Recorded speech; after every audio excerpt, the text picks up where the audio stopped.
How's it going, my peeps? It is now time for the Raw results slash highlights and review video. I'll go over the results of the show, some of the highlights in my opinion, and give you guys my thoughts on the overall show. So it kicks off with a drum roll. Actually, they turn off the lights, and there's a drum roll, and then Maddox appears on the stage, and he introduces himself as the new general manager. And he, right away, he starts making decisions, he starts making some matches, and he announces that tonight there's going to be a Money in the Bank rematch. It's going to be Dolph Ziggler versus Del Rio. He talks a little bit more until John Cena comes out, and John Cena tells him at some point, you know, you're actually standing right now next to somebody that's more hated than you, and Maddox says, no, that's a little bit disrespectful. John Cena says he wasn't trying to be. Anyways, it ends up with Maddox telling John Cena that, you know, it's a good thing he came out here because he's got a big announcement for the first time ever in WWE history. John Cena, he'll be able to choose, the champion will be able to choose who he's gonna face, at SummerSlam.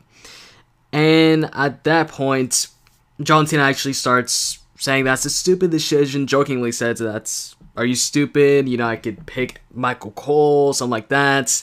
He could even wrestle one of the Bell twins. Maddox says anybody, he can pick anybody. And right when he said, you know, that John Cena can pick anyone, the crowd was started chanting, yes, yes, yes.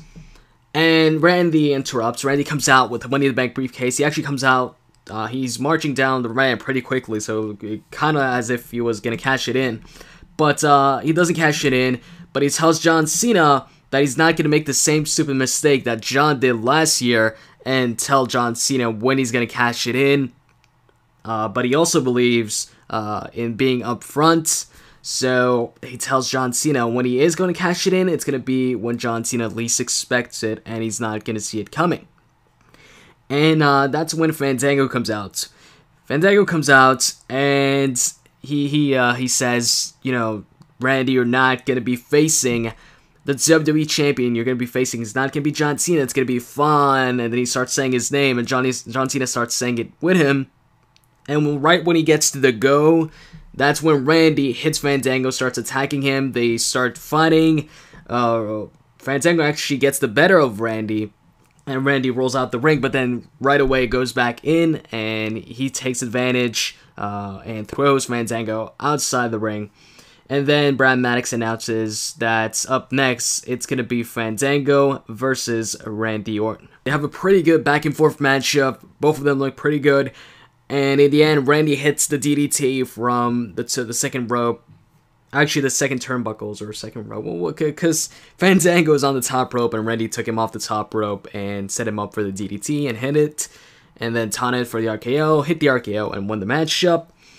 Following that match, backstage, at Dolph Ziggler walking towards the ring, I assume, or just he was backstage, and AJ was catching up to him and asking him, is he gonna talk to her? And then he says, you know, it's you know, he's moving on from, you know, whatever happened last night. You know, let's just move on. That's what he says. And then AJ's so happy, and then she's like, oh, I'm glad you said that. Then she hugs him, and then Dolph says, I think you don't understand. I'm moving on. We're done. And so, looks like AJ and Dolph are done. And then after that, you have Mark Henry coming out to the ring in a suit. I was like, is he gonna do another, you know, fake retirement or whatever? But, no, he doesn't. Anyways, he talked about last night's match against John Cena. He says, you know, John Cena made him tap. The crowd is chanting, you tapped out. Mark Henry says, yeah, I tapped out. I'm not making any excuses, but he would have made any of you tap out too, talking about the crowd. And he also says, you know, John Cena took him to the limit. He took John Cena to the limit. And pretty much he gets interrupted by the Shield. The Shield come out, they surround the ring, and Mark Henry takes off his suit, ready to fight. And right away he goes after Roman Reigns, who's on the apron, and takes him off the apron outside the ring, or to the outside, where he was already on the outside, but on the apron, but he takes him off the apron. Anyways, the two other Shield members, Dean Ambrose and Seth Rollins, go in, start attacking Mark Henry, but Mark Henry does a pretty good job beating them up 2-on-1. I think at some point also Roman Reigns goes back in the ring, and he's beating them all up, clotheslining them and stuff. You have Dean Ambrose on top of Mark Henry at some point in the sleeper hold position, and Seth Rollins tries to charge Mark Henry, but Mark Henry kicks Seth Rollins, and then he tries to get Dean Ambrose off of him, but Roman Reigns spears him, and then they actually get him up for the triple powerbomb.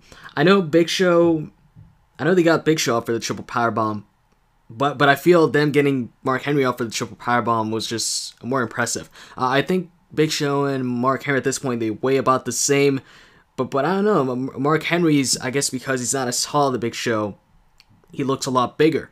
So yeah, that was pretty impressive, and yeah, that was it for that segment. Anyways, after that, you have Brad Maddox backstage on the phone, and then Chris Jericho goes in the office, and Brad Maddox tells him, you know, I know you want to be WWE champion, and tonight with John Cena picking his opponent, you probably want to impress John Cena, so how about impressing him by beating or facing off against a former WWE champion in Rob Van Dam. So the crowd, you know, pops for that, and yeah, Chris Jericho says, you mean RVD versus Y2J tonight on Raw? After that was the rematch from Money in the Bank, Del Rio versus Dolph Ziggler.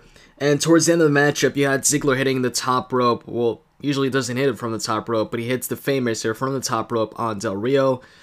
And Del Rio kicked out. And after that, somebody rang the bell. But the match wasn't over, of course. And it turns out it's AJ, so Dolph, you know, starts questioning why she's there. He's yelling something at her. And because of that distraction, it allows Del Rio to get up and hit the super kick on Dolph, goes for the cover, and wins the matchup.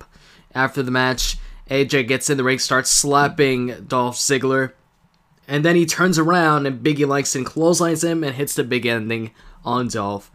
And that was it. Afterwards was actually R-Truth. We haven't seen R-Truth in a couple weeks, or, you know, for a while. He comes out, he's got a new hairstyle. Anyways, he does his usual entrance. And that's when they show Bray Wyatt and the Wyatt family on the Titantron. And it's the same entrance, you know, as before, where they say, we're coming. And they make their entrance.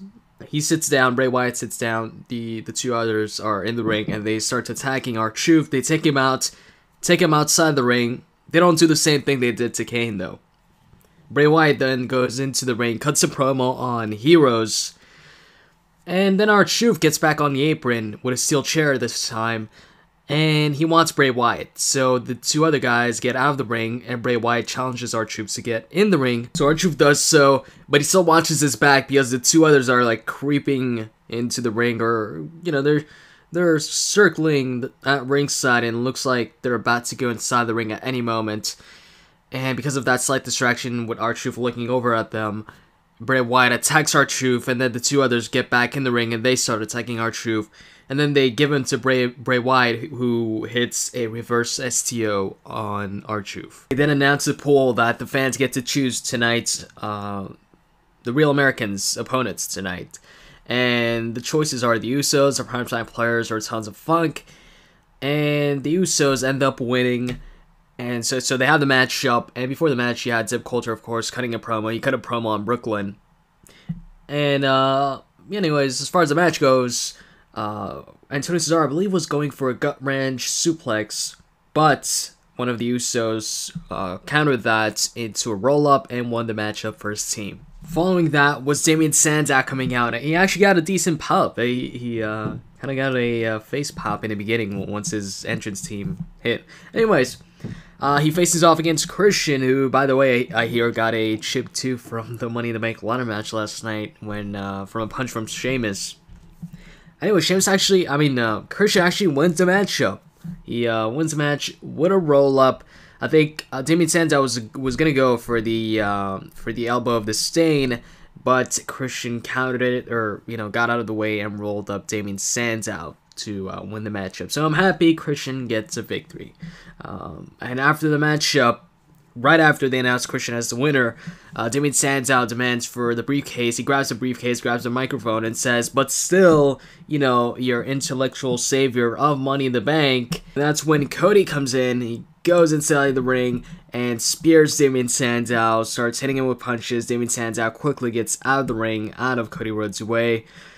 And after that, they showed actually some footage of Vicky Guerrero in the arena where she was trying to get people to sign a petition to, I guess, bring Vicky Guerrero back as GM or something. And then you had a Divas match. It was Brie Bella, I believe, versus Naomi. Naomi ends up winning the matchup after a crossbody from the top rope. And then you have CM Punk coming out. CM Punk comes out.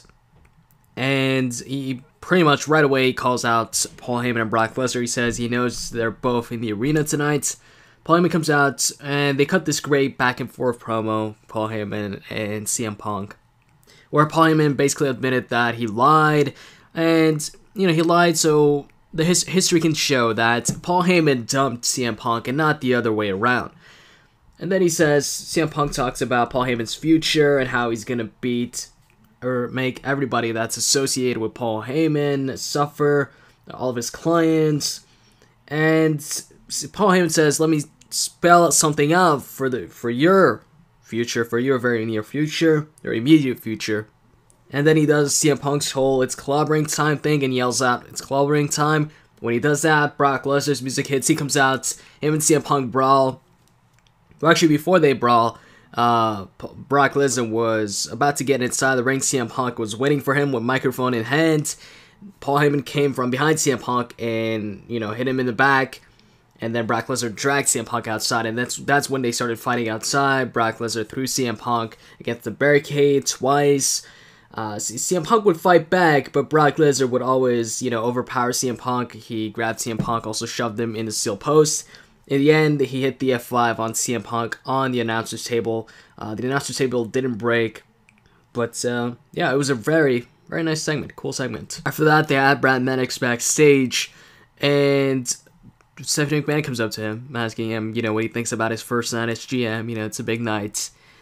And he answers, but she's like, I wasn't asking you, I was asking Washi. She says, I wasn't asking you. And then we see actually Triple H, so she was asking Triple H. Triple H says he's doing good so far, but he doesn't know. Did he ask Vince before, making all these decisions, knowing how Vince feels about letting other people, the superstars in this case, make the decisions, as far as who they're going to face off against, especially at their second biggest pay-per-view. And Triple H and Stephanie talk about, they say, if we think John Cena's going to John Cena's going to pick who we think he's going to pick, then, I don't know, Vince might have a problem with that. Anyways, that was pretty much it for the segment. Then they also showed John Cena backstage and Great Khali talking to him, I guess, for telling him, that he'd like to be picked, he'd like John Cena to pick him for the match at SummerSlam in Punjabi, and John Cena actually answers back in Punjabi too. And then you have Rob Van Dam versus Chris Jericho. Pretty good matchup with both guys getting their signature move, and it just reminded me of, since it's RVD versus Y2J, it just reminded me of Raw a couple years back. But, in the end, Rob Van Dam hits the 5-star frog splash on Chris Jericho for the victory. And then for the final segment of the show, it was John Cena picking his opponent for SummerSlam. Pretty much the whole roster, even Del Rio was on the stage. And he went over some of the superstars. He actually said that he can't choose himself. He'd like to hear what the WWE Universe has to think. Right away, they say yes, yes, yes. But anyways, John Cena goes over the roster, some of the guys on the stage. He goes over 3MB, the crowd boos, Sheamus, crowd boos, Khali, crowd boos, Randy, some cheers, some boos, but mostly boos. It seemed they booed everybody that wasn't Daniel Bryan. And at that point, he hadn't even mentioned Daniel Bryan yet. So anyways, in the end, he says he's gonna pick himself or something like that. And the crowd starts chanting, yes, yes, yes, and Daniel Bryan. And then he says, guys, I respect the beard too, but he has to make his decision. And he says, who he chooses, his decision is Daniel Bryan. And that's when Daniel Bryan comes out of nowhere, his music hits, and he was kind of hidden in the roster, so I guess he was in the back or whatever. Anyways, he goes down the stage chanting, yes, yes, yes. The crowd chants with him. Huge pop. The crowd was really, really loud. The crowd was loud like the entire night, but they were extremely loud for Daniel Bryan. That was the first time Daniel Bryan made an appearance that night. And he goes in the ring, he starts chanting and doing the whole yes, yes, yes in front of John Cena face to face, and then goes on the top turnbuckle, celebrates, and that was it. So, tonight's Raw, I've got to say, I really, really enjoyed tonight's Raw. Some good matches, good segments, good promos, good everything, really. Highlights, definitely, I enjoy Brock Lesnar. You know, Paul Heyman introducing Brock Lesnar to It's Clobbering Time, and, you know, the brawl between Brock and CM Punk, and of course, Daniel Bryan coming out, and it was just an awesome show overall. As far as the rating goes, I'd give this Raw actually a 9 out of 10. It was that good.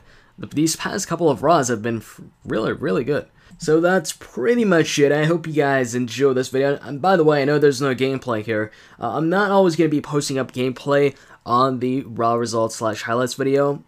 I'll be posting it up from time to time. I know you guys do prefer it with gameplay though, but the goal with the Raw results, you know, is to give them to you guys as soon as possible. So, with that said, if you enjoyed the video, you can click that like button down below. I'd really appreciate it. And with that said, I'm out, guys. See ya.